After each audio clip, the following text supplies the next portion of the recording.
Seattle House Mafia. All right, once again, we are back in the Seattle House Mafia HQ. Tonight's guest has played alongside Gene Ferris, Felix the House Cat, Deep Dish, Doc Martin, to name a few, right? Yep. And I know there's a lot more than that. Yeah. He's also accumulated a bunch of top 10 tracks and some number ones in his production career as well, right? You've done releases on Flash Mob Records, Viva Recordings, Strip Digital Recordings, Open Bar Music, as some examples. So just a welcome to my old friend Terry Jasinto. Thank you very much. So really glad you made it in, man. Yeah, really good to be here, and I'm happy to finally be in your space. I mean, I see it all the time, and I'm like, wow, this is like, I would hate to move all this stuff. Isn't it funny how perspective works like that? Like some people are like, whoa, I'd love to have that space. Like I've sort of created my dream space, and you walk in, you're like, man, since you just moved, you're like, I'd hate to move that stuff shit again, Dude, moving records is the worst. Yeah, I mean, I've scaled my collection down to 12 crates of records that I just can't get rid of them. Maybe I can let go of another crate, but that's it. That's manageable at almost 50. Yeah. Right? Yeah. So yeah. So, well, first off, why are you in Seattle? What brought you up here?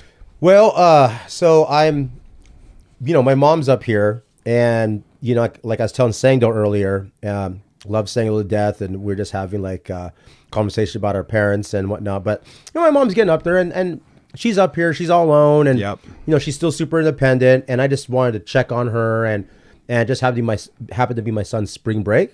Nice. And so just brought him up here to visit, and then you hit me up, and I'm like, yeah, I can do it. The timing was so perfect. It was perfect, right? yeah. It definitely was. It's interesting. I think you, myself, a lot of people I know are going through this.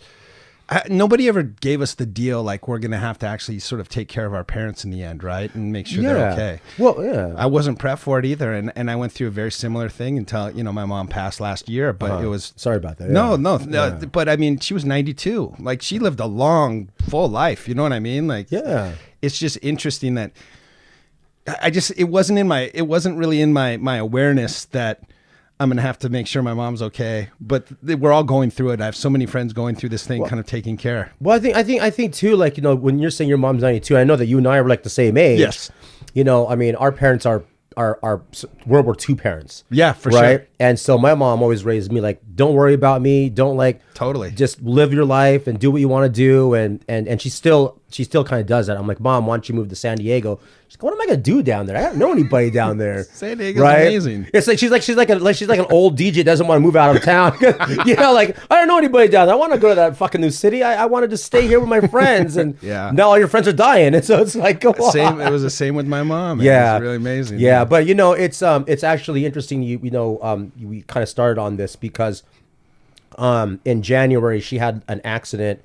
I was up here in January. Okay. And I was going to take her to the Philippines for the last time.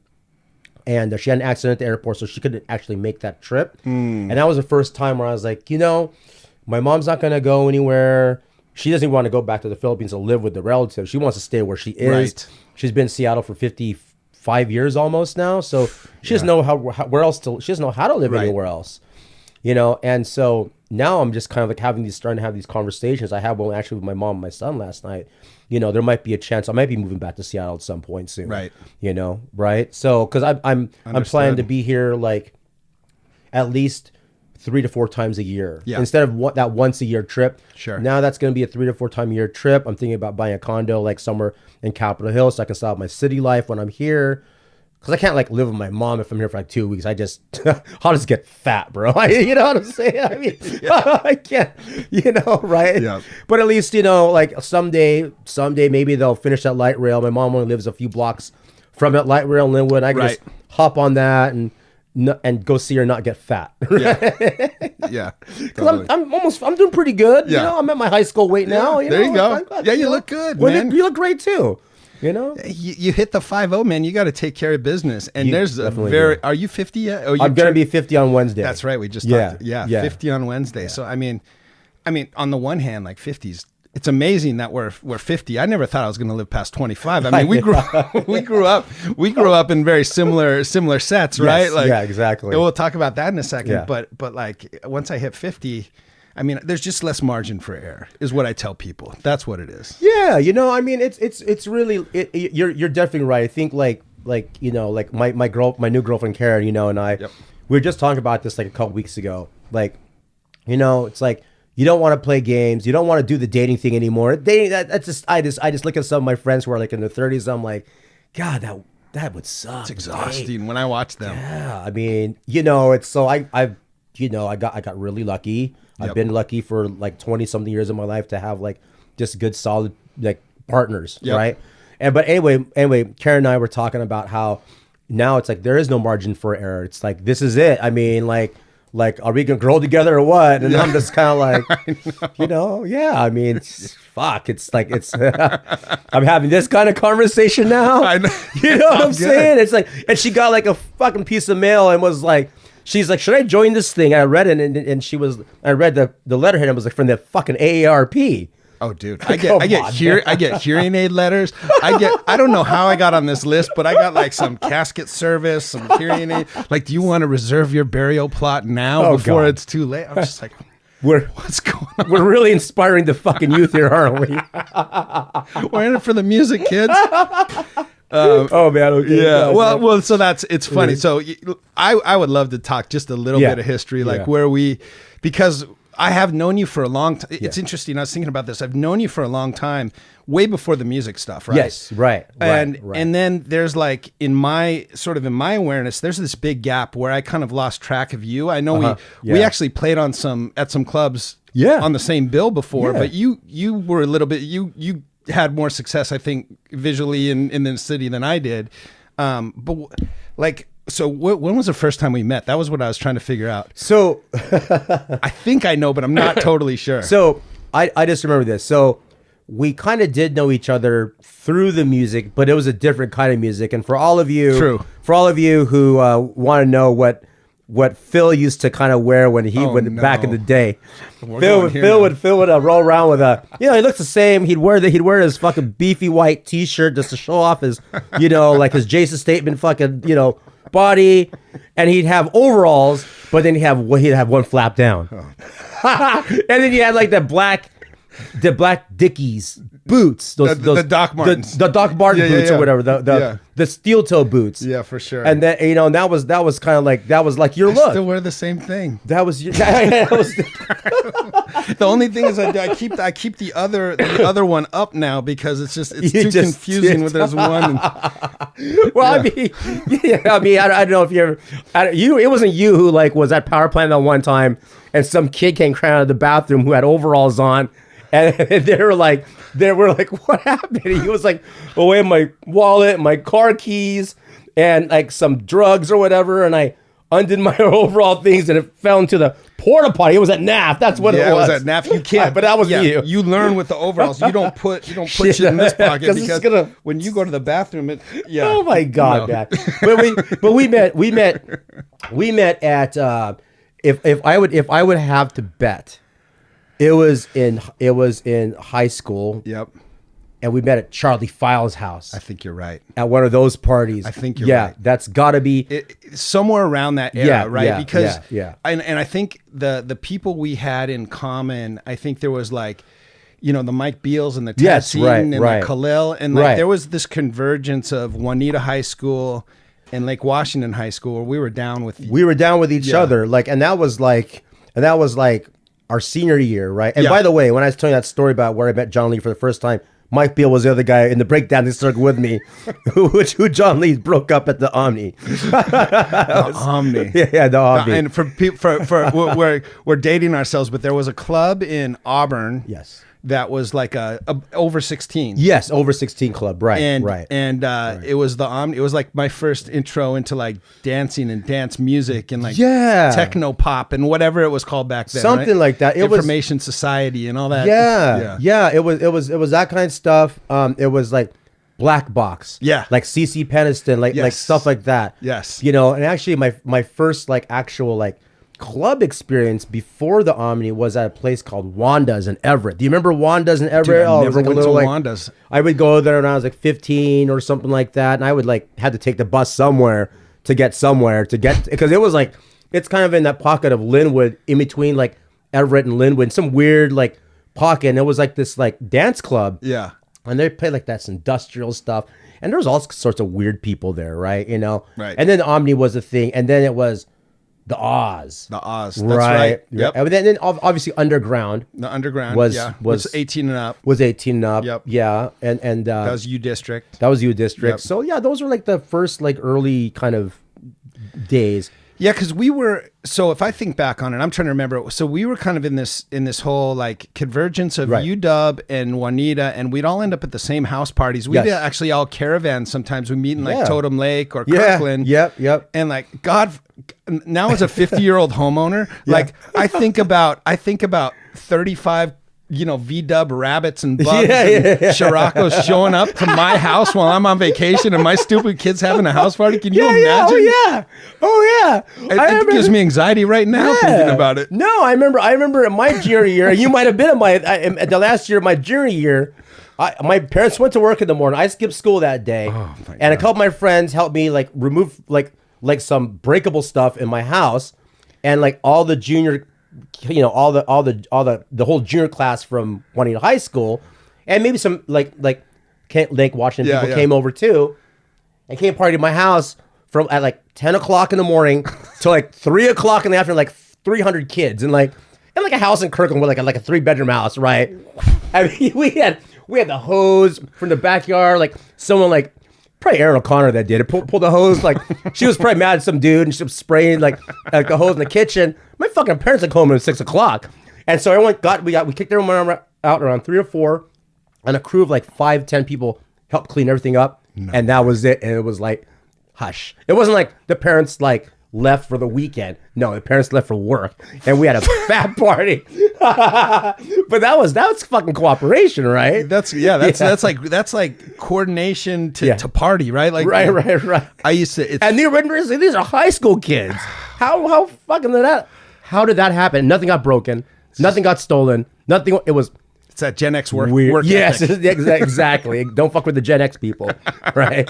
Well, because you probably came to my house. My mom, so when my dad passed when I was like 10 or 11, right? And so my mom had to go back to work as a nurse, but she was working nights. And so I used to have what we called 9 to 9ers. And I definitely, you came to my house because she would leave for work at 8:30 at night and come back at 9 in the morning. So we could do kind of the same thing. Yeah, I remember that. And stuff. people could come and just hang out. And I do not know how we pulled that off all the time, but I don't know. I can't imagine like millennials doing that shit. I just like being, like I said, being a homeowner and thinking about your stupid kid doing something like that. But it happens. Yeah. So we definitely, before the music stuff, we're hanging out at the same house parties. Right. We knew a lot of the same people. Yeah. And then I think you're right. I think what happened, this is where I'm gapped a little bit. What happened is we all started like Omni, Oz, Underground, and I mean, what drew you into all that? So like, gosh, it was really, we were all kind of going to like those clubs. Like, Flowers. Remember Flowers? Yes. Like one of my favorite stuff nights like was that. Donald used to play at Flowers on Wednesdays, right? And then like the rave scene kind of like spurted off out of all of that stuff. Like that Ballard Firehouse. Right. That stuff. Or like stuff at like the train station, and things just started like kind of happening. I think we just kind of like all kind of just gelled into that somehow. You're right. Right? But as far as like going back to your point about, well, we used to play. We were on the same bill at some point. Like I remember, like I think you were playing with like Chris Fields and those guys. Yeah, right. Like with the radio promotions and all that stuff. Yeah, Chris and Sean. And all of that. And then that group kind of like blended a lot with the early Uniting Souls days, right? Yep, that's right. And then back then it was like one of those, oh, you're not part of my crew, or you're not going to play for me, and everyone kind of like had their own thing going on, right? Like. You had like like Anthony doing the Showbox, and like Brian Lyons doing like the OK Hotel, right? And then Uniting Souls music, and like you guys would do like I Spy, right? And then everyone was kind of just doing their own thing, and then what happened was, I kind of became more involved in the after hours scene. And that was a completely whole, for a while I was kind of like doing it both. Right. But then I just found after a while that the music and the vibe was kind of more congruent in after hours scene with my music than I was in the 10 to 2 part of the night. Right. And I kind of went into that. And then the big gap happened was when I moved from Seattle. Remember, I moved away in 2003. You went to Miami? I went to Miami. Okay. Right. Went to Miami and I did the music thing there for a couple of years. Then I had my first kid, and I was at the Winter Music. I can remember the moment it was at the Winter Music Conference in 2005. I had like 3 or 4 gigs in the same day. And the promoters kept on moving things around. Like it was just a big shit show. Totally. And my first kid at that point was like 5-6 months old, and I was like, "What the fuck am I doing out here? Why is this isn't important to me right now?" Right. And that's when I just kind of separated from it all for a while. Okay. Right. So that's kind of where that gap of time is, because some people have that same question: What happened to you? What did you do? Right. And so so everything, the early days, like the C Sound Lounge, all that stuff, right? The early days of like, or like, what's that? Electric Tea Garden, that place. Right. I wasn't here for those times. Okay. I was gone. I would watch that stuff on like Friendster or something, or MySpace, right? And then Monkey Loft opened up, and I was like, God, it looks really cool, and this and that. But all that time, I was still always collecting music, but I wasn't doing anything with it. You weren't actively playing out. I wasn't even playing at home. Okay. I wasn't even mixing at home. I literally went from like vinyl, maybe like the first version of like CDJs, and then I stopped for a good 9 years. Okay. Yeah. Interesting. For a good 9 years. Yeah. I sort of thought, but I wasn't sure. Because, when did you actually first start DJing? 95? Okay. 96, and I was like something 97. Like yeah. Yeah. What? So you started DJing in 95. Was it the whole rave scene that inspired you to do that? No, I mean, actually, it was just one of those. I mean, I guess. I mean, what else would it have been? But it was one of those things where I never really had that intention of like, of like, I never had any goals with it. I literally just like got some equipment, got some records, and just started doing the bedroom thing. And I remember back then, God, it took me like 6 months to, match my first beat. I mean, it was like one of those things that I had a Belt Tribe turntable and a Technique, like a JCPenney's Belt Tribe turntable and a Techniques 1200. And it's like, you can't. You make me feel better about myself, because it took me a long time how to figure out how to match beats on vinyl too. It took a long time. I mean, it's a whole, like, especially when you can only adjust the pitch of one thing, yeah. right? It's even worse, right? But then it's like, but then it happened, and then it just, and then you're okay. Oh, I can match beats now, and then all of a sudden you're trying to mix everything, meaning you're trying to mix the entire record from beginning to end. It doesn't sound good, right? So then back then, records aren't really made for like long like mixes, and then all of a sudden, there's a couple of records that I call, or that not I call, but they're kind of in industry. They're called blueprint. They're called blueprint records. Okay. You know what those are? What a blueprint record is? They're a record that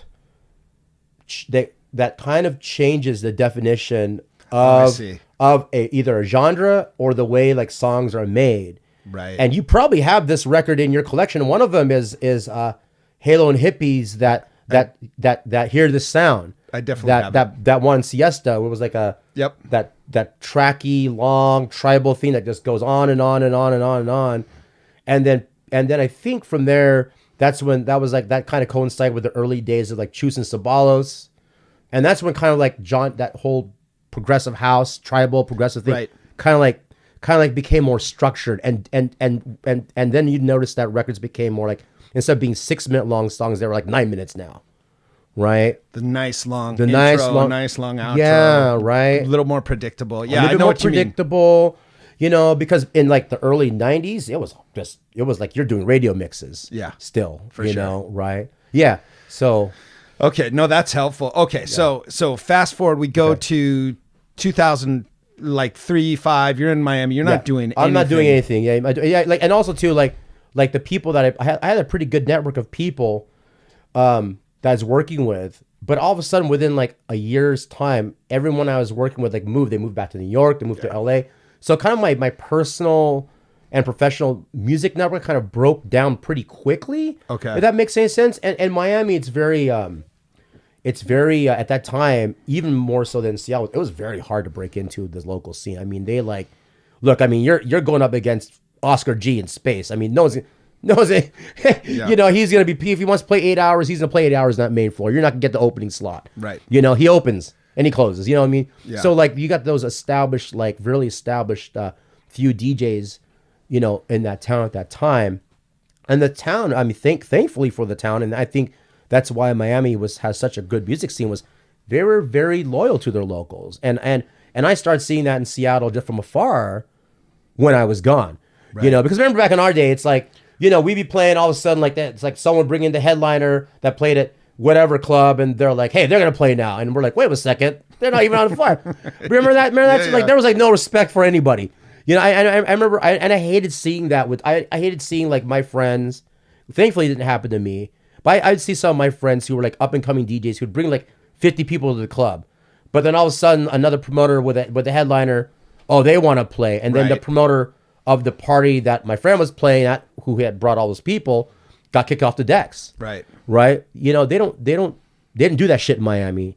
Right. And I don't imagine they do that stuff here now. But back when in our time, that was a very regular thing. Yeah. You know, and that really stuck. And I think that was pretty disheartening for like the local DJ sense and you know, in a for way, sure. right? Yeah. Like if you have that already, you're nervous and you know, you want to do a good job, and then you have this hanging over your head that somebody might show up and they do. bump you. and you planned your set. Maybe you went to Platinum and bought like $100 worth of like records, and you got like 6 tracks out of it.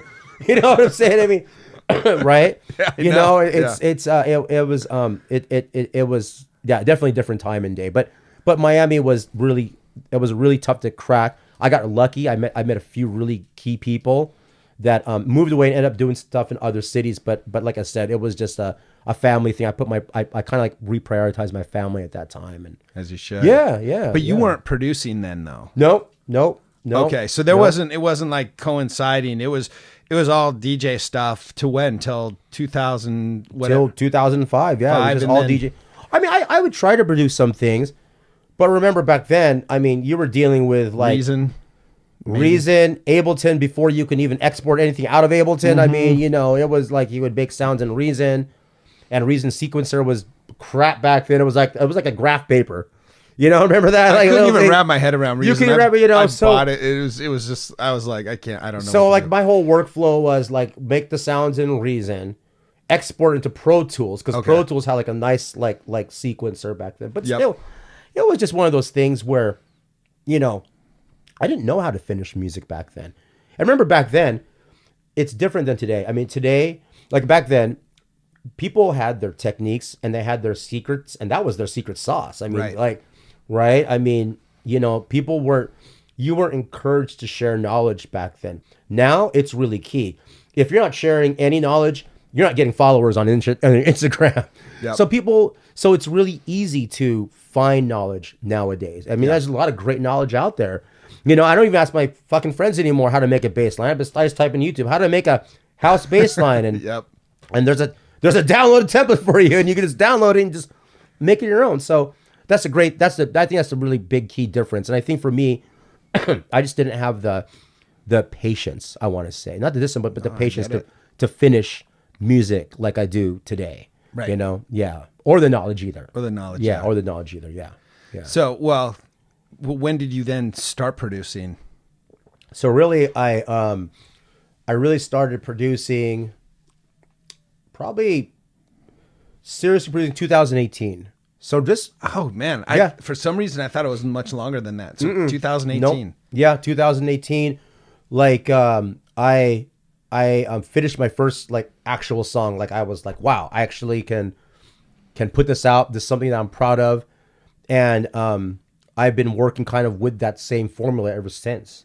Like I've tried to veer away from a certain structure.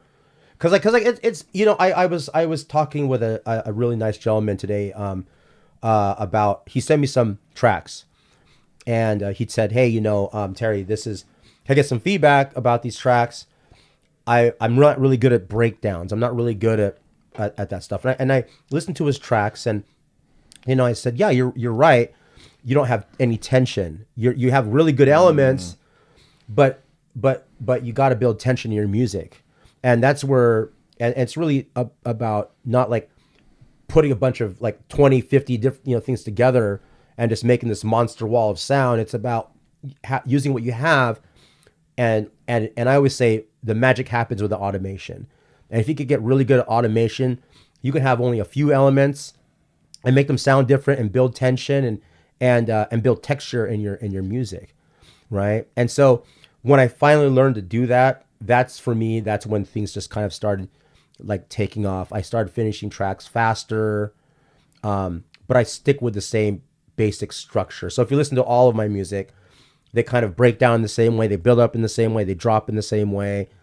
And part of me is like,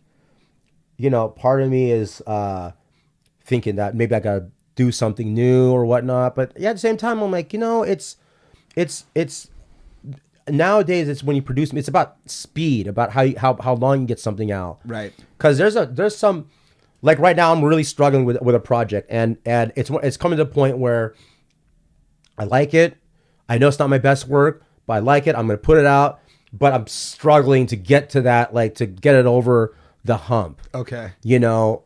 And sometimes that's the danger with some of these, with sticking to the same thing that you do, is that it works, but at the same time too, it can backfire in the sense that you can kind of get sick of it in a way, right? Got it. Right. Quickly, And then you start to ask yourself, am I holding myself back by saying with this technique, this formula, sound, whatever, right? Yeah, I mean, it's that's the thing, right? There's so much there's so much stuff. I think like one of the biggest challenges today about being both a DJ and a producer is that there's too much to do, as far as, okay, if you spend time learning, okay, everything's all about opportunity cost. The concept in economics, opportunity cost. If you're not doing something, or if you're doing something, you're not doing another thing. And is the cost of what you're currently doing greater than the cost of what you're not doing? And should you be doing that? So when you have a limited amount of time in the day, us 50-year-olds fucking do. Right. Whether you have dogs, kids, full-time job or whatever. Yep. You only have so much time for music. Yep. What does that involve? Does that involve you spending all that time making music? Does that involve also some of that time? So in that time, if you divide up that time, you're making music and you're learning about how to produce music. And then not only that, you have to promote your music, right? And that right there, and I find that some of the biggest challenges today as a producer is fucking spending the time promoting your music. I know. Instead of just making the fucking music, right? Yep. And yeah. Well, and then that's not even prepping for your gigs and maybe even hustling for gigs or trying to work out calendars and those logistics, right? Yeah. I mean, exactly. Yeah. And so, so like, okay, so speaking of the whole, opportunity cost, last year was just, as a DJ, having a good problem of having so many gigs that you can't get back in the studio. And I personally find that I'm just coming at the point in my life where I'm happiest making music. Okay. But it's also a struggle at the same time when you're not getting the result that you need, because there's something, you have to spend time learning something to get you over a hump, but then you're not spending time promoting your fucking music that you just released, right? Right. And that takes work. You gotta socializing music, you gotta make posts about it, you gotta think about what you're gonna say, you gotta share your music with your friends. I mean, like I said, these are all good problems to have, I just wish I had a doppelganger to fucking help me with my problems. No, absolutely. You know what I'm saying, Absolutely. right? Yeah. Yeah. Yeah. Yeah. So what was it that clicked in 2018 that Okay. got you into producing in the first place, right? Because I mean, like me, I never went down that road, and I started DJing just a couple years after you. Yeah. But like 20 years later, you after DJing, all of a sudden you decide to produce. I mean, I think really it was, I think a big part of it was Jason Takita. Yeah. He I was going through like my my divorce and my separation at that time, from mom of my kids, who's a great person and great mother and love her to death. We're still friends to this day. That's great. But Jason was really supportive at that time with me and all that. And he was like, and this was around the time like Noble died. Okay. Right. Yeah. And, That's right. and Jason would tell me stories like, there's people that are actually like mad at you that you're not DJing anymore, or like, you're not like, I'm like, what, and then I think like Noble, like kind of like, passing away, it had a really big impact on me because, it's like you have your friends that you always kind of like, yeah, one day we're going to do this and one day we're going to do that. And you have all these dreams together. Right.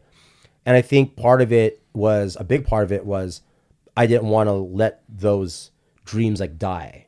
Yeah. Right. Like people like, Noble, like there's Donald who like kind of, I think me and Donald talked about this like a couple weeks ago.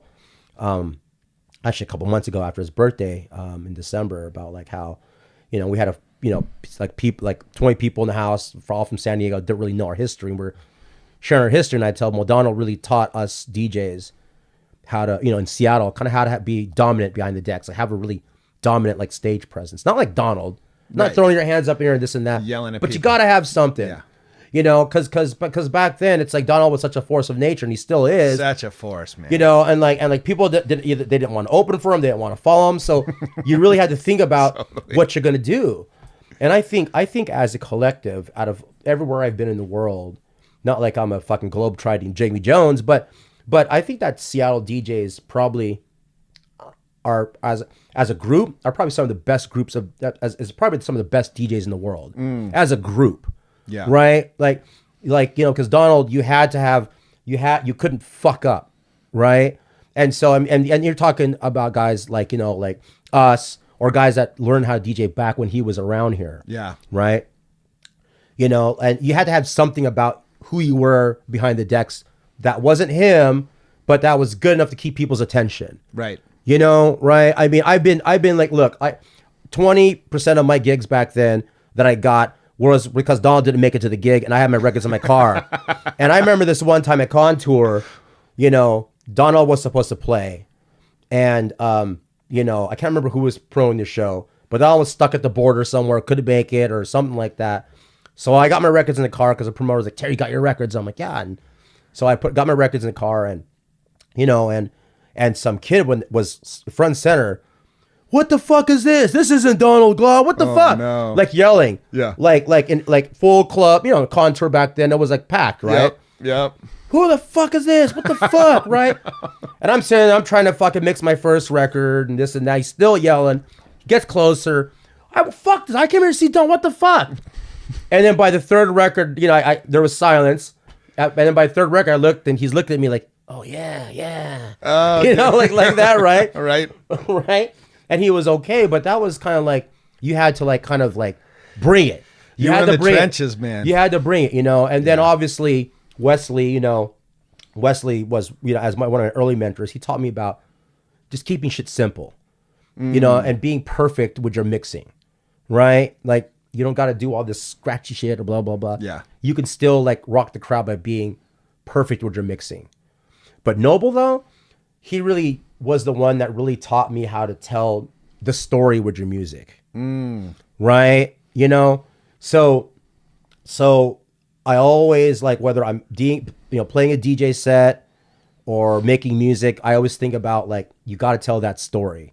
And Noble, I'm sorry, I maintain a SoundCloud page.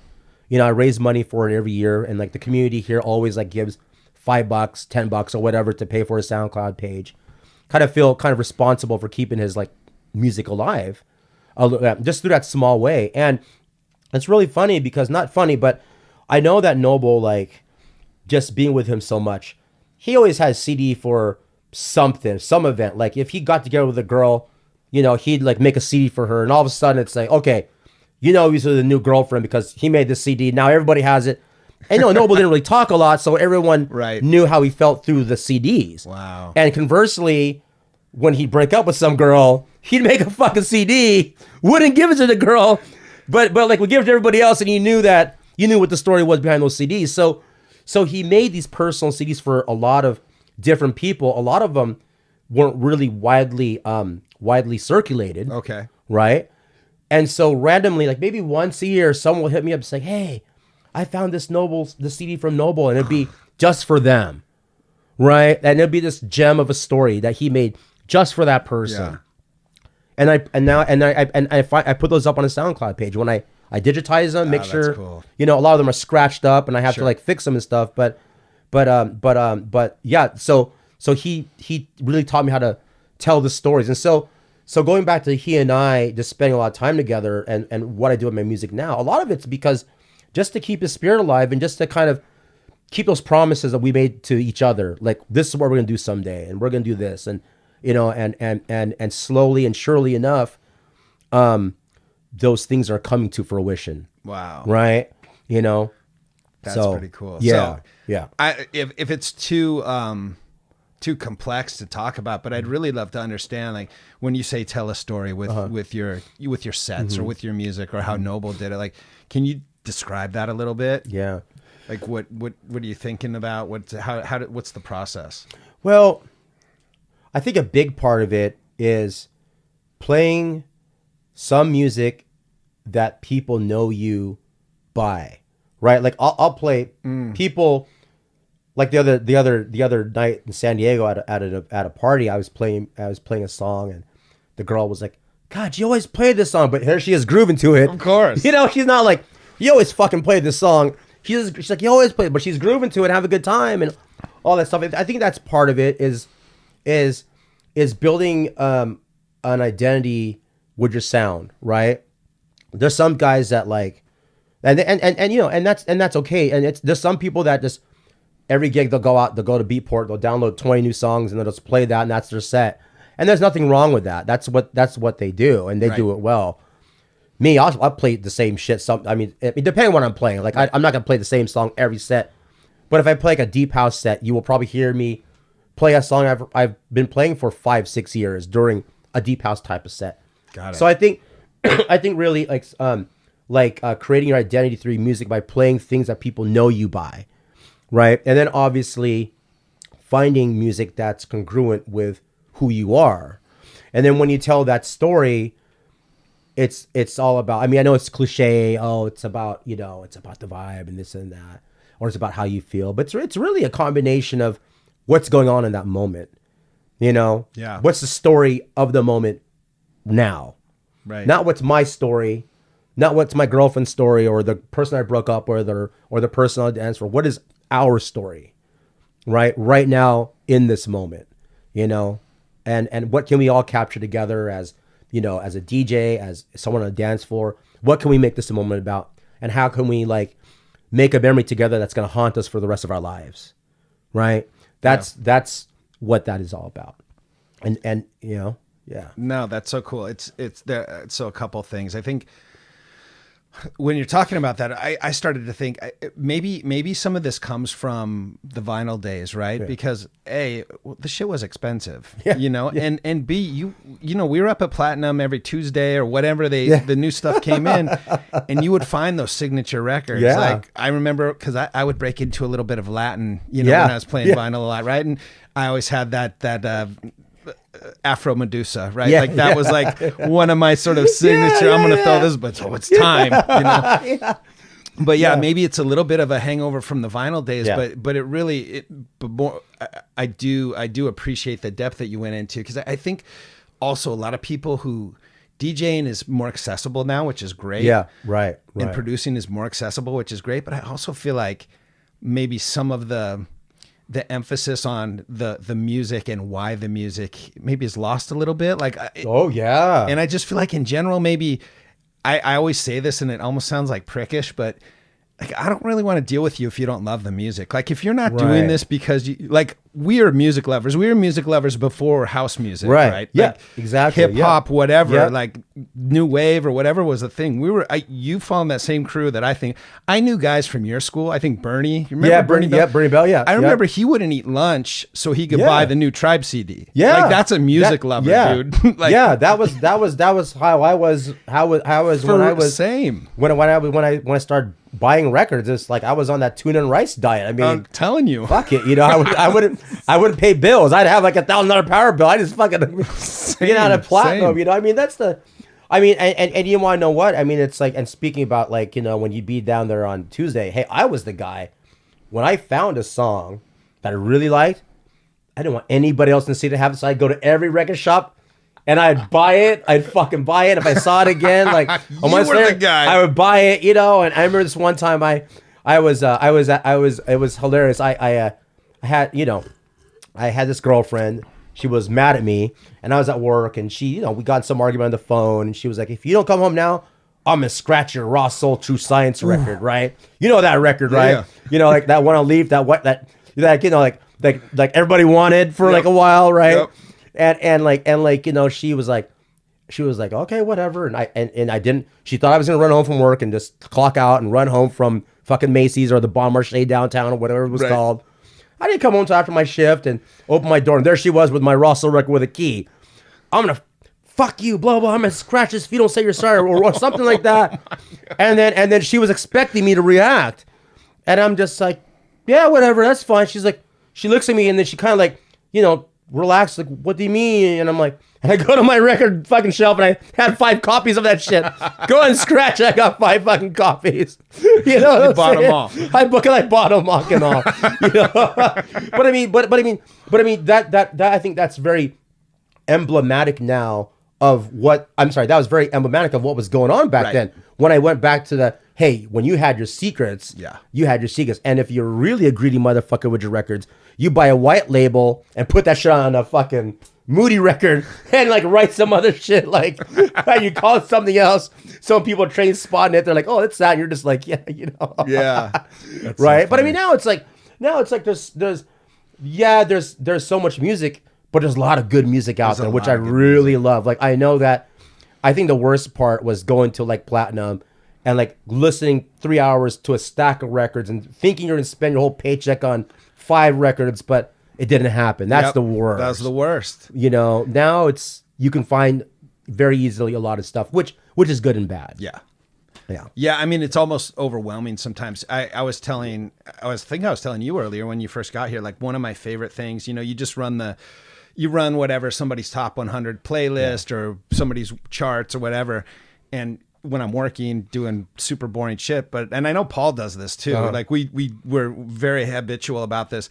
And one of my favorite things is I'll stop what I'm doing and say, oh, I need this track. And then I see, oh, it's Terry's track. Fuck yeah, I love it. Buy, but there is that moment where I wish I could buy it all so like somebody else can't grab it. But it doesn't work that way. It doesn't anymore. work that way. It doesn't work that way. I'm sure anymore. you'd appreciate it if I bought 10 copies. Yeah, well, I mean, Wesley always says, "Hey, you got that number 1 track because I bought 30 of them." It's like it doesn't work that way. Unfortunately. Unless you had 30 different usernames on Yeah. TrackSource, right?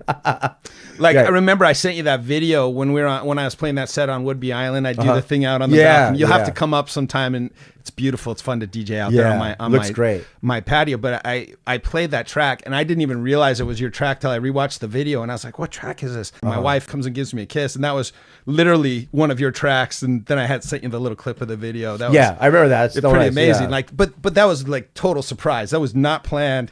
It just happened to be this moment with my wife, and it just happened to be your track playing that I had dropped in that I wasn't even paying attention. It's so cool. Like, I just love those like synchronous moments that happen with my friend's music. So Yeah, I mean that's thank you for that. Yeah. By the way, that definitely means a lot. And like, I sometimes as an artist, it's like we always have this like the specter of imposter syndrome. oh, for sure. And being getting all the gray. It gets even worse, right? Like it gets like you got like 3 imposters now, right? Yep. Right, like on your shoulder. And so it's like it's really interesting. Whenever I start feeling that way, I've learned to like push through it. But what really helps is that I'll get that way, I'll feel that way, and all of a sudden some random person from somewhere around the world will like start following my Instagram profile, and they'll say, hey, this track I did it I played it last night, and everyone on the dance floor loved it. Or someone will say, I fucking made a baby to this track. And totally, I mean, just random stuff like that, and from people that you've never met before. Yep. And that's what makes it all worth it right there. You just never know like who your music's gonna touch, or in what way. And I'd be like, that's not my favorite fucking song. Yeah. But yeah. So no, it's that's nice. really cool. That's got to be, I think that's the one thing I think I never got into the production side, but I could see that being super impactful. Cause I mean, I look at you guys and my guess is like, you're sitting, you're whatever your job is during the day, but then you're literally clocking 4 hours a night in front of a computer screen, making tracks, making beats, like, and it's a lot of isolation and it's a lot of work, and you're in your own vacuum, and there's only so much feedback you can get from, your peers along the way. So it must be super cool to just randomly hear from somebody tell you that stuff. I mean, so those random 4-hour nights where you're just tracking away, I wish that was the truth. Oh, really? That's actually very, very rare. And I think for me, it's like my process. I always tell people this, that who want to produce music. They're like, I don't have the 3 hours to do it. I don't have the 3 days a week, the 3 hours of time to do it. I'm like, you know what? Even if you do it, and this is my thing, even if you do it for 30 minutes, okay, or 15 minutes, or a half an hour, every little thing always adds up to something bigger, right? And so for my process, it's all about like, kind of, I spend the most time collecting what I want to put into a track, right? And I'm not like a Rodriguez Jr. I can just make shit out in the air and just fucking. I mean, I wish I was, but I'm not that guy, But my thing has always been harmonizing sounds. Okay. Right. Things that are not even like in the same key frame or whatever, but they sound good together, and that's okay, right? I'm kind of like the no rules type of person when I make music, but that can also kind of be frustrating. And then that's kind of what I call the loop phase, where you're just collecting things, or you're making some stuff, and you're finding sounds to kind of put together. Does this work together? And you're kind of experimenting with some effects on the tracks or the samples that you have, or whatever MIDI riff you made, and then you get something to sound really good, and you're building a groove.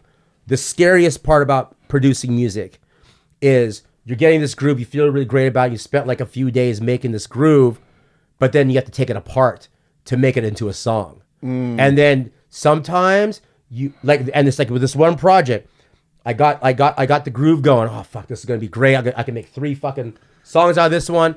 Then I took it apart to where you have to like have the kick drum start first, and then the hi-hat comes, and the clap, and then whatever. You have to build a song out of it, and it just doesn't sound the same, right? And then that's the most challenging part of making music for me, is taking the song out of that, what I call the loop phase, where you're just playing a groove, and you could like even be spending an hour just listening to it, thinking, oh yeah, this is great, what am I gonna do next? And then your next session, you think you're gonna do something, you don't, and then it just kind of stays in that. And that's, I think a lot of producers kind of get stuck there. They get stuck there, right?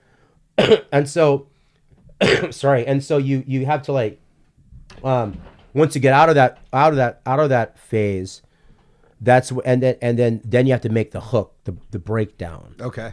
Right. And that's where tracks die. Oh, really? Yeah, that's where a lot of tracks die. Because that I think as a producer, that's the hardest part of the song to make is the hook. Okay. Because you can, like, if you could imagine like all the records that you like some of your favorite songs, you got the groove that's just kind of getting you into the song, but then what's gonna keep you listening to the song, right? And that's why nowadays it's like the big drop is synonymous to things, and now Now even deep house has like a big drop, you know? Yeah. Like stuff like that. So I don't know. I mean, you know, I can't remember what the original thing we're talking about was, but what I'm saying is that whole process. No, you know, I mean, it's all in line with what I was asking. It's, well, first of all, you kind of demystified it a little bit for me, which was, you know, my assumption was always you guys are sitting, grinding. That's okay. The point, okay, that was right. When I spend 4 hours is when I have that breakthrough. And when I have that breakthrough, that's when I could stay in the studio from like 9 o'clock at night to 7 in the morning. Rush. That's like you're in the pocket. I'm in the pocket there. Jeez. Almost got. Okay. There's only a few electronics around here. Okay. I didn't do it. I got excited. No, but that was the point though. It's very, very, for me, it's very seldom that I spend 4 hours or more, even more than 2 hours to in my production. You know? Okay. Yeah, and I find that if I'm not in that groove, I can't spend more than an hour or two. I just can't do it. You're systematically inspiring me and making me feel like a total half-ass because I was like, I just don't have that kind of time. No, you do. You do. I mean, you can make the time. It's killing me now. You know? It's embarrassing. Yeah, and then when you get into that groove, nothing else fucking matters. Yeah, like man. I won't even eat. You know, and that's when I finish the track, or at least get it to like where I'm pretty much done, and all I'm gonna do is do some tweaks, and then it's done. Yeah. Yeah. Okay. Yeah. No, that's fascinating actually. And you know, truth is like everybody's process is different. I was talking to John, his process is a little bit different and yeah, so that's cool to know. Okay. Yeah. Interesting, man. Yeah. Well, I mean, with that, like, so you know, going back to San Diego for a second, what I've and maybe this is just my perception because I pay more attention now, but it seems like, you know, you said you started producing in 2018. I figured you'd been doing it much longer, but it just seems like you've been busier than ever, both producing and DJing, right? Is that just perception or is that actually going on? You're busy doing this stuff now. Well, like I said, you know, it all goes back to what we do with our time and the opportunity cost of what we do with our time.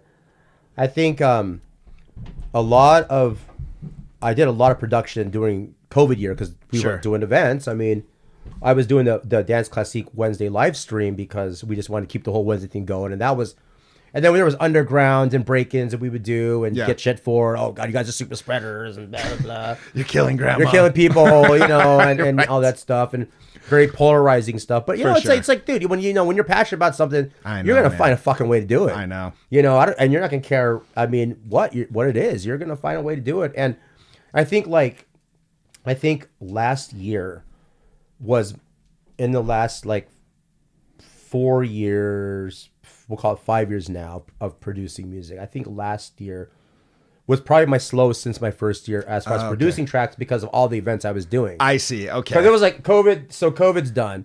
Our shutdown's done. Now it's like everyone wants to do stuff. Right. Everyone wants to do events, and San Diego just kind of blew up, and then all these crews that you're hanging with during COVID year, now these party crews, you know, they're doing stuff, and everyone's doing stuff, and it was one of those years where I was like, God, I wish I was just back in the studio again. And so 2023, this year, I really had just kind of made an agreement to myself going, you know, I'm just going to do my weekly and do a couple of one-offs here and really just try to focus on producing music. Because that's just kind of I'm just at the point in my life where that's what I kind of want to just keep doing. And that's where I'm happiest, right? Is that. So not playing out now. It's producing music. Like if you have to choose one or the other, producing is more important to you, or kind of has. I think so. Yeah. I mean, I think so. I mean, it's kind of like because what I've discovered is DJing is when I talked about it just a second ago. DJing is very in the moment. Yeah. Right. Whereas making music that's an imprint that's going to last forever. Whether it's in your mixes or whether it's you playing my song, like, you know, on a sunset on your roof in Woodbury Island, or whether it's someone from around the world making babies, or, you know, or some, you know, or some, you know, producer. I mean, my dream, like, remember back in the day for DJs, the holy grail of being a DJ was having your own Global Underground CD. Oh, yeah. Right? Oh, yeah. Now the holy grail is having a circle or boiler room video. Right. But as a producer, the holy grail is having your song being played by like a Hernan Cataneo. Okay. And like 20,000 people around the world all of a sudden one day just Track says, ID, me, what is please." that? I go to the track source and you're getting the royalties, right? Yeah. That's kind of what I'm like. That's my holy grail now, is like turning on Boiler Room or Circle and seeing like a Maceo Plex playing one of my songs. I don't have to be the guy DJ it, but if I could, have my music being played by someone like that, Wow. all Okay. the time, and people listening to it and like figuring out whose song that is, and then they're buying other shit from your catalog. That's what I'm trying to get to, Got it. and that's hard to do. Yeah, no doubt. It's hard to do. It's hard to do. I like, don't get me wrong. I'll always be a DJ first. And Sure. I fucking love DJing. I really love it. Yeah. I really love it. But for me, like I said, there's just something else that I'm looking for, and I just explained that to you. And yeah. It's funny because I was just reading, I'm not going to name any names. I just saw a post on Facebook. We're all connected with Yeah. a bunch of the same Yeah. people, and they were saying people don't even understand how many parties I played in the 90s and how many events I threw and how many raves I was and how many and like the mean guy in me, right? I don't do this on Facebook anymore Yeah. because it's not worth Yeah. it's not worth the You're energy. right, but I was like, right. what are you doing now? Because that's correct. that shit doesn't matter. And what I'm getting at is the way you've been able to traverse this, and like I said, John, same thing. Yeah. Like embracing social media, using it to your advantage, but Yeah. not in a nefarious way. You guys Yeah. are just using it to expose Yeah. your awesome production, to get it to the people all over the world. And that really wasn't available back when it was vinyl. No. They just didn't have that reach that it does No. now. And I feel like you guys have done a really good job. You've done a good job with that and just getting it out there. It's not easy, man. No, I dude. mean, it's really. I mean, sometimes it's like, I've sometimes like, should I like put a cat in my music? And like, because whenever I mention a fucking cat, there's like 500 likes. But when you mention like, oh, your track's number 10 on Track Source, you get 5 likes. Maybe we should call it Cat Source or something, right? Or I don't, something like that. I mean, there's the whole social media thing. It really, it's kind of puzzling to me. I was talking to my good friend and partner DJ Ideal Tomas, Okay. who's in San Diego, who's one of the hardest working people in this industry. I think. He's like a machine, man. I mean, I don't understand where he finds the time or whatever. But he does a lot of stuff. I mean, he does a lot of big shit. All over the country. Yeah. And he's a little bit younger than us, right? We had this conversation, like, God, he was like, with all the stuff that I do, I mean him, and he says to me, with all the stuff you do, why aren't people talking about us? Like, what is going on there? Like how come you've had several number ones, a lot of stuff you do, charts, and I get that there's all the math behind that. I mean, but it's like, and we're doing all this stuff, and we're we're not like, like a leper colony here. You know what I'm saying? Right. It's like we have good things going on, but why aren't people talking about that? And so for me, being where I am now, and this is where the imposter syndrome kind of starts to make it challenging, is do you have what it takes to do this another 5-10 years? Yeah. I mean, you're gonna be fucking 60 at that time, right? Are the TikTok kids gonna like you? You know what I'm saying? It's like, it sucks that it's come to that. Yeah. Right. And I think Marshall Jefferson, I think it was DJ Pierre or Marshall. I want to say it's DJ Pierre. He was saying something about this recently. And you got to dig up one of his posts. It was the post said, "What happened to the DJ?" And the post was one of those Instagram carousel reels where he wrote something, and each picture had like a couple paragraphs, and you scroll through it, and it was a very poignant thing about the topic. It's like, what happened to the DJ? Like there's, I know for a fact, and it happens a lot in San Diego. San Diego's kind of become this. It went from a sleepy town to now everything is going on there. I mean, you got Insomniac doing stuff there. You got Cross doing stuff there. I mean, just big players in this industry are just doing stuff at the big clubs, but they book stuff based on algorithm, right? Right. I mean, that's okay. It used to be like, hey, who are your friends? It used to be, it's all who you know, but now it's all about how do you fit into the algorithm? Yeah. You know, it's kind of, to me, that's just like, I don't know. I cannot do, and that, it makes me and I struggle with that. Do I make music to fit the algorithm? Right. Or do I make music that I just fucking love and that I know has a place out there in the world? And I still am going to choose to make the music that I love for the place where it belongs in the world, because I know that my music, your music, it belongs somewhere. So now what's the fucking algorithm for where it belongs? Right. And that's what I'm trying to like unlock right now with all of this. Interesting. You know, and I talk whenever I'm at a party or and someone's like, "Oh, I'm a marketing manager, or I'm a social media this or such," and I try to like pick their brain a little bit about things, you know, right? Because that's really where the challenge is now. As an old school artist, I can be a bitter fucking motherfucker. Oh no, totally. You know, like I'm not gonna do it. I'm just a vinyl DJ, and I'm gonna rust with my vinyl. I'm not that guy. Yeah. You know, I mean, you know, you're old, whether you're a young person or an older person, and this, you're always gonna have to keep reinventing yourself. For sure. You know, right? And not see like, and I'm really inspired by like what the younger kids are doing, because it challenges me to, what do I need to do to kind of reinvent myself? Yeah. But what does that reinvention mean? Does it mean compromising your authenticity? Which really sucks. And I don't want to do that. You know, I don't want to do that. So that's kind of my big like gray area. How am I going to figure this out type of like thing? Well, you mentioned, you talked a little bit about it, but I mean, let's say you do figure it out, or you're figuring it out along the way. Like, is that big goal? Is that big, bold goal for your future? Is it having the Macioplex or whoever playing your track? Is it being booked for Defected Croatia? Is it like, what are, you got any like big goals that are back in Terry's secret? What does Oprah call it? The dream board or whatever she does. Yeah, to have my own circle video. You know, like right. Yeah. I mean, I guess I don't know. I mean, that's really really for me, that's something I think I'm kind of trying to define right now. Yeah. I'm really trying to find that right now. And you know, a friend of mine recently, she said something really important. And I think it's really important that for producers, newer producers to understand this. Make music for where you want to play. And you will get there. Right?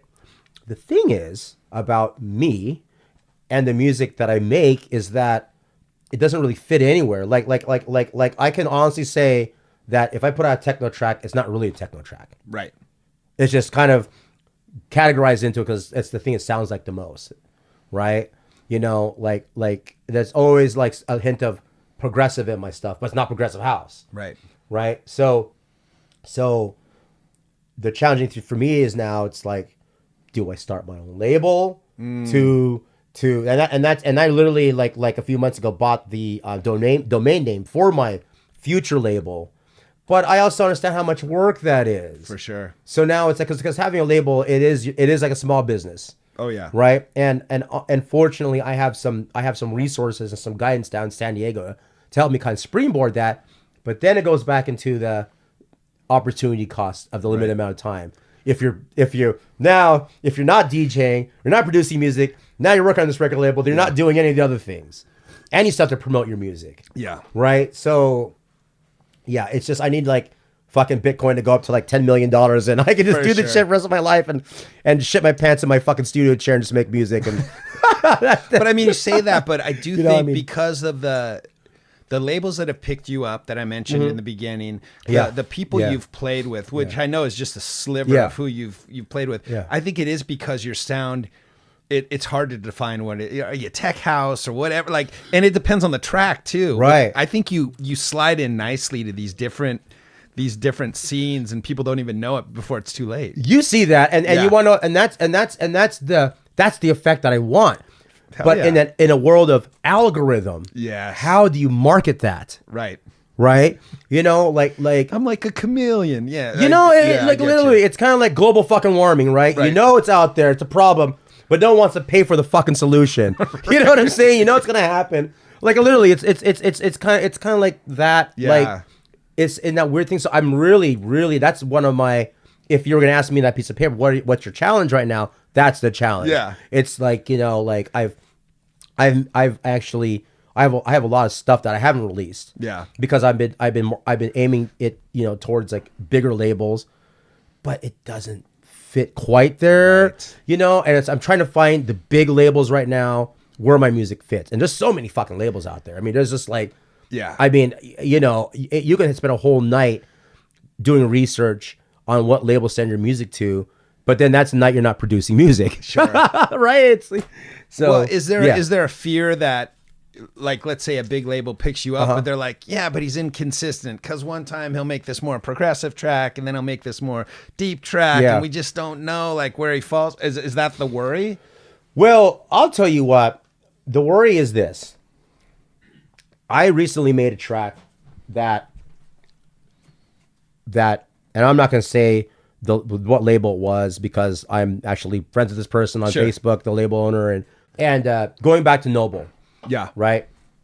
It was a label that we both loved. You probably know what it is. I could guess probably out of 5. And we loved back then. It was just it was kind of like we were the guys playing the sound from that label, right? Like in Seattle. And this label recently had like a renaissance. It kind of died off for a while. It was big in the early 2000s, and it's kind of like disappeared. Then it had this renaissance. Right. And I purposely made something for this label, and it was the first time. It was and after all these years, I did a remix for somebody and was published, and I did a remix for someone on Denied Music like a couple years ago, and this person that I did the remix for, I didn't know who he was. He happened to be personal friends with the label owner of this label that I just love and absolutely adore. Okay. Right.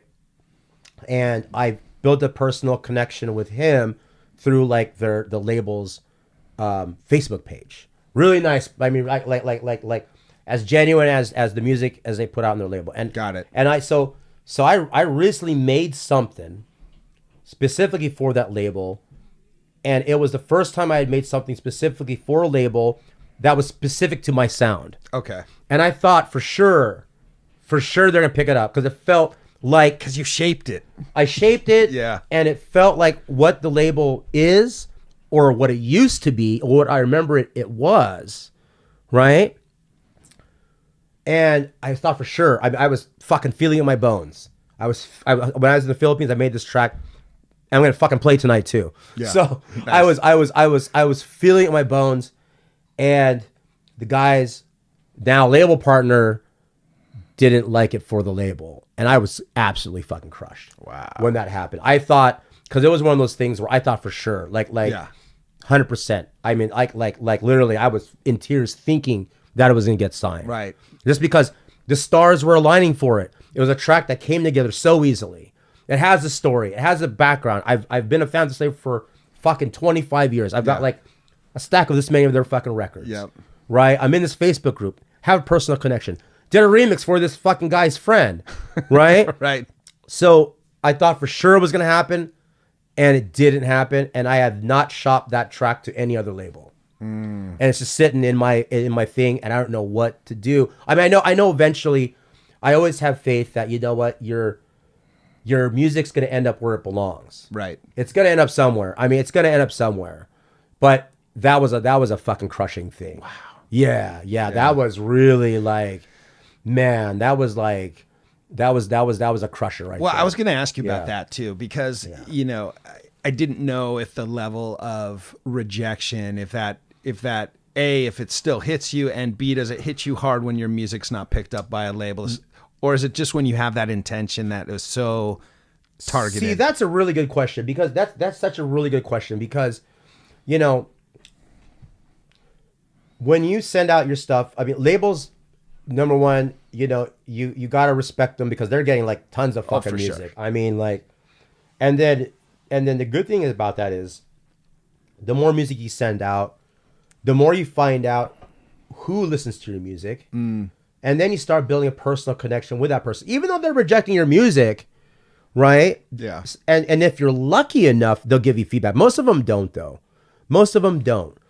But there's a couple labels out there where I'm really close. I'm really close. A lot of these big labels, and they have guys that they actually respond.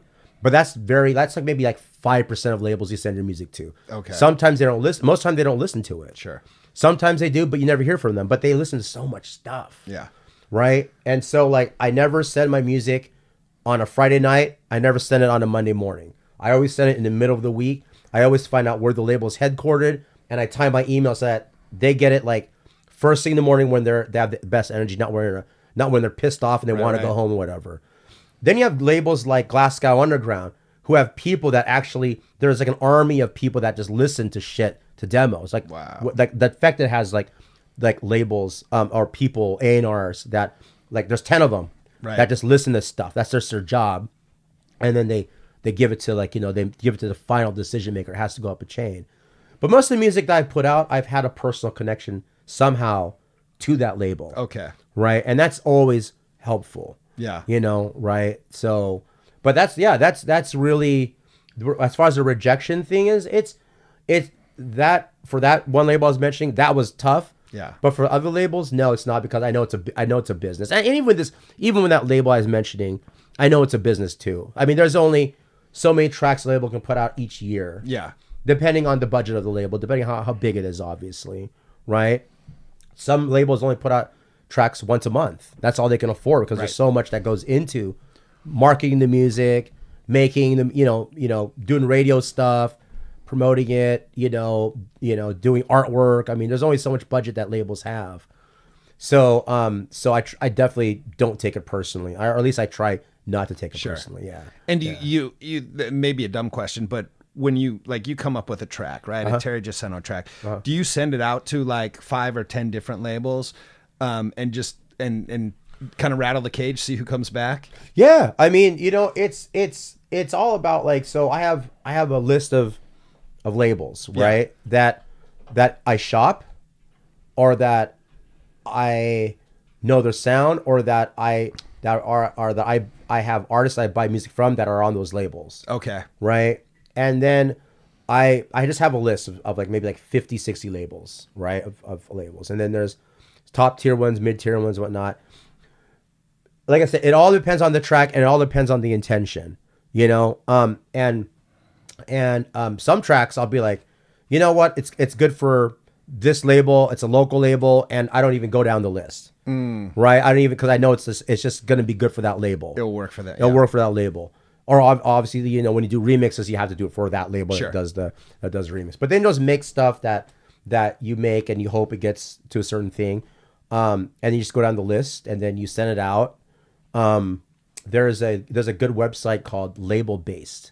I think it's labelbased.net, and labelbased.net has like a database of, I don't know, 7,000, 8,000 labels, like all whatever genre. You can like filter what genre you like, and then it'll have like a list of labels, and you can sort it by SoundCloud followers, Facebook followers, like stuff like that, and what genre they have, and then they'll have the contact for the A&R person, like the email you can send it to, right? And so or you got to go to the label's website and see how they want the demos to be sent. Sometimes you upload it through their demo portal. There's all these different ways to submit stuff to labels, but there's like I said, you find out through that process who actually listens to your stuff, right? But it's much. Well, what I'm learning is it's a lot more, or it can be a lot more thoughtful process and a lot more targeted than I had assumed before. And it's also, frankly, it sounds like it's a lot harder than I would have assumed. If you're a producer that's putting out tracks that are hitting #1 or top 10 on Beatport, you would think, me being a little ignorant to the process, would think, well, shit, I put another track out, like these guys are going to listen to it and probably pick it up right away. But it doesn't necessarily go down like that. It doesn't go down like that. It definitely doesn't go down like that, So it's I mean if you imagine walking into a record store, right? Imagine walking into a record store and your email box is full of all those songs on a SoundCloud links. Yeah. Like, how are you going to pick from that? Yeah. I mean, are you even going to get through that as an A&R person for a record label Are you being able to get through that? And then the next week you get the same amount of emails. Yeah. It's so the process is, I think what's happening now with a lot of these labels, and I hear this from a lot of people who are close to people that are, big owners of these labels. It's now just kind of in this pocket of, do I know this person personally? Yeah. Do I have a personal connection with that? Interesting. Right. And so here's the thing, going back to the opportunity cost of how much time you spend with your music, do you spend time making the music, DJing, or networking to the label, or people that know the labels? Right. Right. And so it's like, if you're out there networking, you're not in the studio making the music, so what do you do? It's like, complicated. It's so dance, complex. Man. It Wow. really is. It's almost like hitting the fucking lottery ticket. Yeah. It really is, these days. But I will say, as a pure consumer, because I don't produce, right? I consume and I DJ, and I kind of like try to put out my own content, but I'm just having a good time, right? Yeah. And it's because the core value is I love the music. But I will tell you, when I see a new Terry Jasinto track, I'm gonna go listen to it, because I know you. I can't say I know your sound, because it does move around, but I know the quality, and I know, and I will definitely, go to you before I go to a name that I don't recognize. And I think that is the one thing that, that's the currency somewhat too. Like you said, people know you, or they know your quality of work, and they're probably going to check it out. At least, sort of the casual consumers, right? Like that's exactly how I shop for music. Yeah. There's some guys and girls out there that they're kind of a little bit all over the place. Yeah. I mean, but to expect, like, you expect that quality. Like, it's not just gonna be fucking junk. You might not buy it. Like, I don't expect people to buy all of my stuff. I mean, some do, some don't. But I mean, even my favorite artists, I don't buy all their stuff. Yeah. But sure. I know that I'm gonna, if I see like an Audio Jack, for example, I'm gonna fucking listen to Audio Jack. Absolutely. I mean, and half the time I'll buy it, but I know it's gonna be, no matter what, it's gonna be good. But it might not be, and if I don't buy it, it might not fit into what I'm doing at the time, I guess. Yeah. This is my sense was, this is exactly what I'd hear from you. Like this, I just always sense you have this level of kind of organization and work ethic, in this, but I hadn't connected with you for so long. It's so cool to, I'm just going to say I'm right. I was right. Like you have this process and this ethic. But then my mind keeps going, well, what the fuck does Terry do for fun? Like, outside of music, like, is there time? I know you're a family man, you got kids, like, I like to girlfriend. eat, man. Okay. I mean, I like to travel. I mean, I like to travel as much as possible. That's I've done a lot of traveling since. I mean, I've been to Seattle twice. Sure. Since the first quarter, I've been to the Philippines, went to Tulum. Going to Vegas next month to play for the Viva 25 year. That looks like it's gonna be party. So fun. That's gonna be really fun. And I'm coming up here again in the summertime. I can't say exactly when, because it's not, but it's gonna happen. Right. And I've got a couple other things going on down south, but that's always been like the dream is to, or I guess if you say, what's the end game for you, right? It's gonna be having a very portable, how should I say it, agile type of life, where I don't have a lot on my shoulders, because I don't have like a lot of things and possessions. What I have is the most important to me, right? And I can drop it at a dime, and I can move somewhere, and I can work there for like a few months or whatever. I mean, obviously I got my one son. I mean, my oldest one's out the door in Chicago. That's good. So I'm halfway there. Yeah. Right. I'm halfway there. But I mean, I'm in a situation where I have a lot of flexibility, even though I'm still raising him. He's 13. I'm still raising him. I have a lot of flexibility with what I can do. His mom is super like chill about, she's like, I'm gonna go to Prairie Band this year. What weekend do you want to trade or whatever? We're super like, that's great. If I have to go play at a festival somewhere, hey, and it's a date that I have with my son, we'll switch weekends. I still have that flexibility, Got it. But I mean, I guess the end game would be like, to have just a more simplified life, do the music thing and travel with the music, I guess, right? But almost like a vehicle, though. It's almost, a vehicle for travel and for doing the other things. Yeah. Okay. But I'm also cognizant too that being like a big touring DJ, it's not necessarily what I want to do. It looks hard, honestly. It is hard. I Yeah. mean, it is hard. I mean, even just doing shit in Southern California, going from LA or Tucson or San Diego or whatever, and everywhere in San Diego, it's those are rough weekends, man. I mean, and so to be like a big touring DJ, I mean, it looks glamorous and stuff, but it's not. It's hard on your body. It's tough, and Yeah. would I like to do that once in a while? Exactly. Yeah, it'd be great. I was watching the John Summit. He's a Yeah. young, Yeah, he's always a San Diego stud DJ, right? Like, yeah. And on the one hand, you look at his Instagram, and he's like, he's in freaking Phuket, and then he's in Paris, and then he's in these massive, like, beautiful clubs, Yeah. but then you start to really think about the logistics. Like, he's on a plane every day, Yeah, every other day, no. and it's hard work. Yeah. I mean, some people really like that. Yeah. But me, it's like, I like to like for example, like going to Tulum, people are like, oh, you playing down there? You have a gig? I'm like, no, I'm just going down there to chill out. I'm just, I mean, did I bring my USB key and said in case someone fucking passes out on DJ booth, which is very possible, which has happened to me before. I can and I end up playing the gig. Absolutely. But it'd be nice to like do like a 4 or 5 day thing. Sure. Play the gig, spend about 4 or 5 days there, doing some remote work on some thing that's not too overly, like, mentally. Yeah. right, like taxing on your brain, and just being able to be present where you are, and that. So I've invested more. That's why I've kind of like sold a lot of my hardware. Okay. And I've collected more like plugins, more virtual things. I got a new like portable workstation, so I can, like, if I have to, like when I was in the Philippines, I can just bring my work with me and be there for 3 weeks and make a track.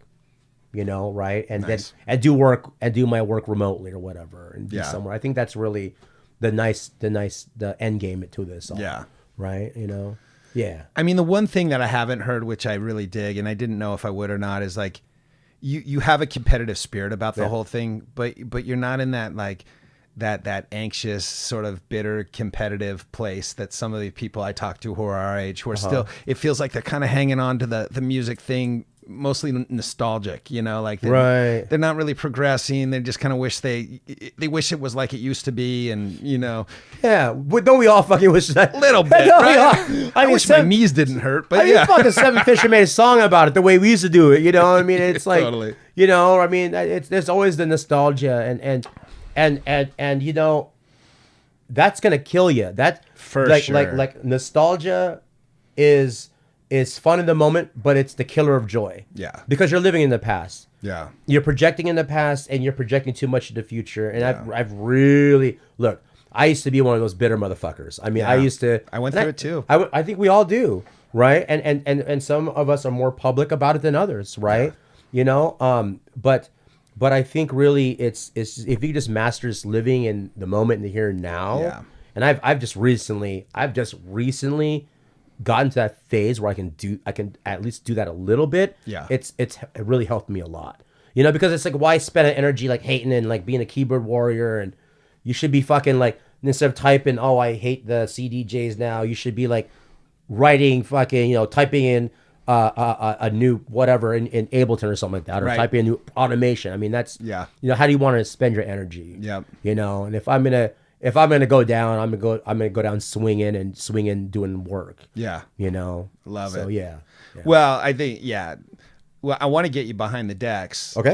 But is there any, I don't know if there's any like present projects you want to shout out. I know you're doing the weekly Dance Classique. Right. Like Yeah. any events or projects or remixes or anything you're working on, or any crews you want to shout out to. I want to give you the opportunity. Like to I do that. said, I mean, like this weekend, if you can get out by this weekend, my good friend Oscar P, who has been he's been like the kind of the mentor I've been looking for in San Diego and whatnot. He's done so much for our music, and like most a good portion of my productions are under labels that he distributes for, and that he does A&R for. Nice. Right. So Oscar P is actually one of the first people that gets my music. Okay. I actually give him first dibs. Hey, do you like it? Because I know that Oscar's gonna do a lot for my music. It's not only about sending your music to a big label. It's about sending your music to a label that's going to do something Right. about your music. Right. And Oscar P is just one of those people that you know, I mean, my two number ones are in labels that he distributes for and A&Rs for. So he's taught me a lot of like really inside secrets about the music industry business on that side. Anyway, so you know, he's up here, you know, playing at the Viva party. Yep. On Saturday. Monkey Loft. At right? Monkey Loft, Yep. right? And so That's you gonna know, be good. That's gonna be fun. So I extended my vacation just to see him, and then he's obviously playing with me this coming Wednesday at Dance Classique, Nice. which is my 50th birthday. So Wow. I typically, I know, right? It's fuck no. No, you look great, man. Thank you. I appreciate. Well, you look good too, man. I mean, you know, It's but 50. that's 50 is the new 20. I mean, I guess, right? You know, but so that's kind of what I want to shout out. I mean, Dance Classique, obviously. We had Trinitron last week, and that was really fun. They really loved her. I want to get her in here too. Man, they yeah. really loved her. I mean, they like a Dance Classic. They love that like grindy, just good, just deep stuff. Yep. You know, it's very much like the flammable of San Diego. It's been going on for 24 years, and amazing. You know, every Wednesday. Dude, you're talking. I might extend my flight. I might have to stay down Dude, there it's for gonna be that. fun, man. You know, I mean, it's gonna be fun. I mean, you know, random people like, you know, like Jordan Strong was in there that like a couple weeks ago. Yep. You know, just randomly and just you know, just happened to be there. It's like the staple of that community. You know. But as far as other projects, I mean, I'm with John Lee. Yep. He and I were playing. You know, I have a remix that I did for him that's coming out Denied Music at some point. Sweet. We're playing together for Music is for Lovers in July. Right. Down there, obviously the Viva Recordings, Soul Kitchen, 20 plus year anniversaries, Cinco de Mayo weekend in May. That's going to be May 6th and 7th. I'm playing with DeMarcus Lewis at 18 Bin.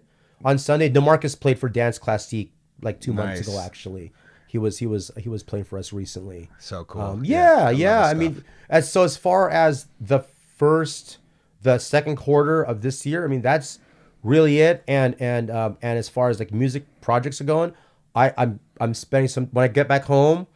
No, literally not to San Diego home. When I get back home tonight, I'm gonna send some tracks out to some label. Nice. So I'm in that shopping phase still of some stuff and just finishing some current projects. I mean, that's really it, you know. Love it, man. For right now. And then summer it's really all about laying the groundwork for summer. And summer's I can't even think about summer right now. Yeah. I just can't. Well, don't stop, man. You're killing it. It's I awesome. appreciate it. Thank you, man. You know, and so what I want to do is give you a chance to get behind the decks. Awesome. And, you know, I think I just want to, I think you're going to do something a little unique tonight. So I want to give you a chance to just mention. Yeah. So, you know, tonight, you know, you're asking me, hey, you know, can you send me a track list of what you're going to play? I'm like, God, fuck, what am I going to fucking play?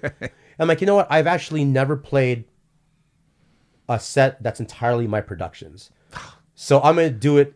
I'm not going to play all my songs. Love it. But at the whole hour and a half, however long it goes, is going to be all of my original work that I've made, that I published, and some things that are signed, and a couple things that are not signed, that are still they're just projects that I've one of them I finished like last year, and I haven't signed it yet. Love it. You know, one of them is going to be the track I talked about, you know, tonight, the Heartbreak track. Maybe I'll call it the fucking Heartbreak. Yeah, call the Heartbreak. That's good. You know, I like I mean, like, you know what I'm saying, right? It's actually called Play What You Feel. Yeah. And the sample uses Marshall Jefferson's voice and whatnot, right? Nice. He's talking about having a speech about how it used to be and all that stuff and all that stuff. So that's gonna be the thing. I figured why not for my 50th birthday just kind of do a little commemoration for Man, all that work. No, I think it's going to be amazing. When you first told me that, I was so stoked. Like I get goosebumps when I hear certain songs, when I hear something cool, and I was like, oh, that's going to be. Now the challenging thing is mixing them together, and that's the thing. You know, Oscar, he said to me, you know, just to kind of wrap this up. Oscar's like, Terry, you know, you need to be playing more of your music, and I was like, and for me as a producer, when you hear something so much, and then when you blend it together with something else, it fucks with your mind, man. And sometimes I'll even my mixes will get loose. I see. And I'll be like, and sometimes, unless it's a song that I really love, there's a few songs of mine that I've made that I really love, and I play them in certain situations. I tend to avoid playing my songs Interesting. because of that, because it just sounds different. It doesn't sound like how I made it, and it just kind of, to me, it sounds unsettling in a way. So I'm gonna have some of these, and Yeah, I got a few of those in the fridge for you. and try to make this a good set. Yeah, man. You know? No, it's gonna be great. Well, thank you for coming through. We Oh really man, appreciate it. I'm really honored to be here. I really appreciate it, and I love talking about stuff, obviously. So anytime, I'm always here for you guys.